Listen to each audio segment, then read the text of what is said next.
हरे कृष्णा।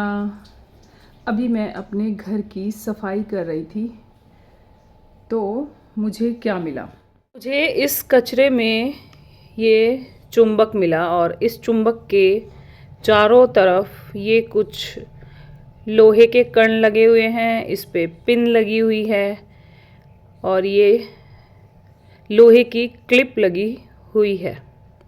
इस चुंबक का स्वभाव है चीज़ों को, उसके चारों तरफ जो भी चीज़ें हैं उसकी प्रकृति की, उनको खींचना, अपनी तरफ खींचना। इसमें देखो ये छोटे से पेन की पेन, वो जो बॉल पेन होता है उसकी जो निब होती है उसको भी अपने में खींच लिया, और ये लोहे के जो जंग लगे हुए वो जो टुकड़े होते हैं उनको अपनी तरफ खींच लिया। इस क्लिप को, इस झाड़ू मतलब सॉरी पिन को अपने पास खींच लिया। सेम ऐसे ही हमारा मन है।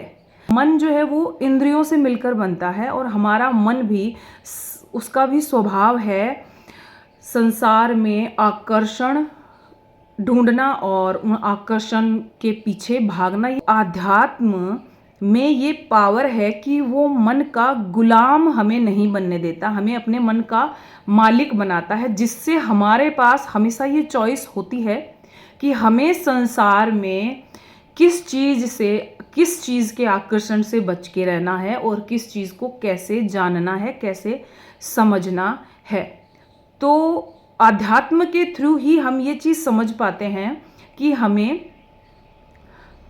अपने मन का मालिक बनना है, अपने इंद्रियों का मालिक बनना है और अपने बेस्ट, अपने कॉन्शियस लेवल के उच्च स्तर को प्राप्त करना है। जब हम अपनी इंद्रियों से ऊपर उठ जाते हैं तब हम अपने कॉन्शियसनेस के उपले स्तर पे पहुंच पाते हैं। तो आध्यात्म बहुत ज़रूरी है हर इंसान के लिए, गृहस्थ हो, एक स्टूडेंट हो, एक किसी भी एज ग्रुप में कोई भी इंसान हो, उसके लिए आध्यात्म बहुत ज़रूरी है। आध्यात्म खुद को जानने के बारे में है, संसार को जानने के बारे में है और सही समझ विकसित करने के बारे में है।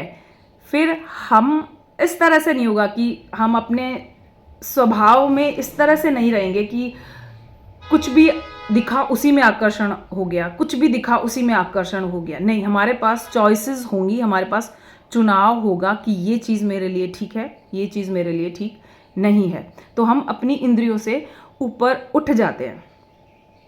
तो इसका फ़ायदा ये है कि हम भटकते नहीं हैं, हम स्थिर होने लग जाते हैं और दुखों की जीवन में कमी होती है, अंदर से बहुत शांत और स्थिर रह पाते हैं।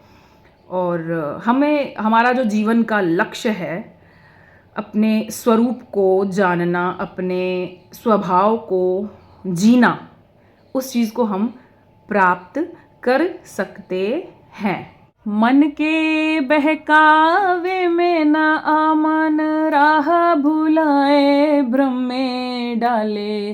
तू इस मन का दास ना बन, इस मन को अपना दास बना ले।